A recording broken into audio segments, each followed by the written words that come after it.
Are you feeling frustrated because you keep applying for corporate trainer jobs, but you're just not getting any offers? Well, if so, you are in the right place. Hey, it's Jeff with YourLearningCareer.com. I'm here today to share with you 6 common reasons that could be standing in your way. Let's start with number 1, which is probably the most common reason, and that is a lack of experience or a lack of perceived experience.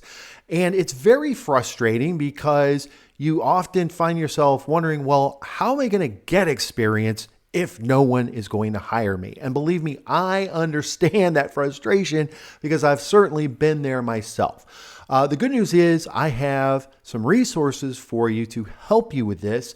So the first thing is I have a free set of worksheets that I created that I call the Resume Experience Builder. So that's something I will link to in the description below so that you can grab that. And then I've also created a video specific to ways you can get experience without actually having a corporate trainer job. So I'm going to link to that here, and I will also put a link to that in the description below. But I give you 9 tips on how to get experience. So that'll be a great place for you to start. A second reason that might be getting in your way of getting the corporate trainer job is think about when you are answering questions in the interview, are you focusing on the learners or are you focusing on yourself? Because what I see a lot of times, especially with new trainers, is they're really into that whole putting on a show, me, getting attention. When you are applying for jobs, you know what companies want to know. They want to know that you are there for the learner and not just for you. So think about the way you're presenting yourself, the way you're coming across. Is it very me centered, or are you talking about what you're doing to help your learners, to help your audience? And what I would recommend is to definitely be more focused on the learner when you're going into these interview situations, because that's also what you want to demonstrate on the job, is that you really are there for the learners and they are your number one priority, and it's not just all about you. Number 3, another big mistake that I see people make is the way they limit their job search. So I've talked to people where I've asked, okay, so what are you doing for your job search? And they basically say, oh, well, I look up open positions on Indeed and I apply.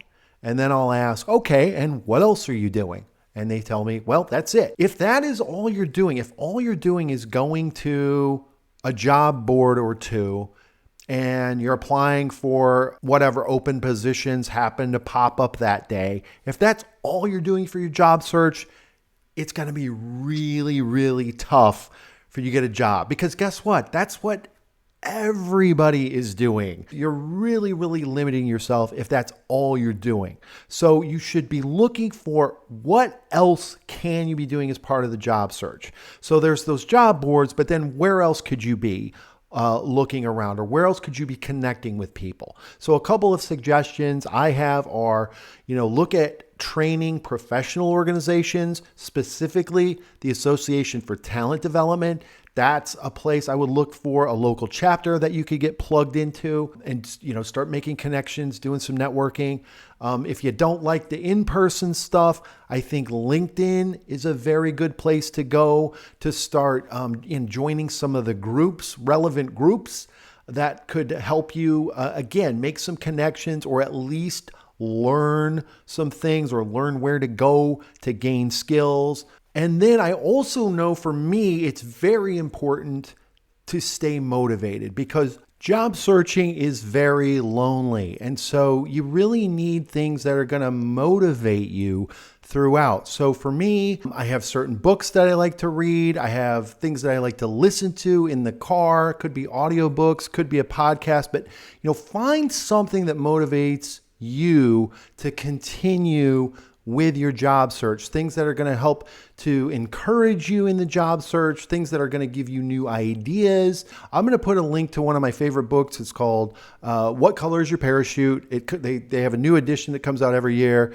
And anytime I'm doing a job search, I go to that book because It is filled with all kinds of great advice and things that I can do to keep my job search going. Number 4, your resume. Your resume could be a big stumbling block, a big thing keeping you from not only, not getting the job, but could be the thing keeping you from even getting an interview. So I highly recommend taking a good hard look at your resume. And in fact, it'd be a really good idea to get some other eyes on it, because you might be missing something when you look at it because you've looked at it too much. I know when I've reviewed people's resumes, I'm often shocked at like the spelling errors or grammatical errors, little silly things like that. You just don't want to have that going on your resume. And the other thing is just making sure that the resume really is giving a good, clear picture. Is it telling your story and giving the company the best impression of who you are and what you can do? And I do have a video where I give some other advice on what you can do to improve your resume. I'll link to that in the description below. So if you need some resume help, be sure to check that out. Number 5, not preparing for the interview. I am amazed at times at how unprepared people come into interviews. So many times I've been part of the team that was doing the interviewing, and I can't tell you how many times people came in and it was very obvious that they were not prepared. At a bare minimum, go out and before you go interview at a company, make sure you're familiar with what they do, their company values, all that kind of stuff, so you can talk to that. But even more, what you should be doing is really kind of preparing for the kinds of questions you're going to get. So if I know I'm going in for a trainer interview, I can probably anticipate the types of questions. Like they're going to ask me, what kind of training have you done? Or tell me about XYZ training class that you did. There's a lot of different things like that you can anticipate. So what you want to do is make sure that you have plenty of examples and stories that you can share in order to answer those questions. So I would really, kind of sit down, anticipate. Now, you're not going to be able to anticipate every single question, but you should at least have prepared so that most of the questions that come at you are not a surprise. And again, to help you with that, I do have a video. It's a top 10 interview questions for corporate trainers. I will link to that in the description. And that also has a worksheet to help you out with the interview. So you want to check that out. And number 6, this ties right in with the interview. Usually if you're going for a corporate trainer position, at some point you're going to be asked to give a presentation so they can see what you can do.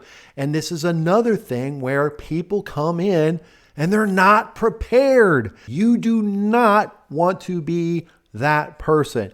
You want to be the professional who comes in prepared and polished, and you're not going to be boring and lecture.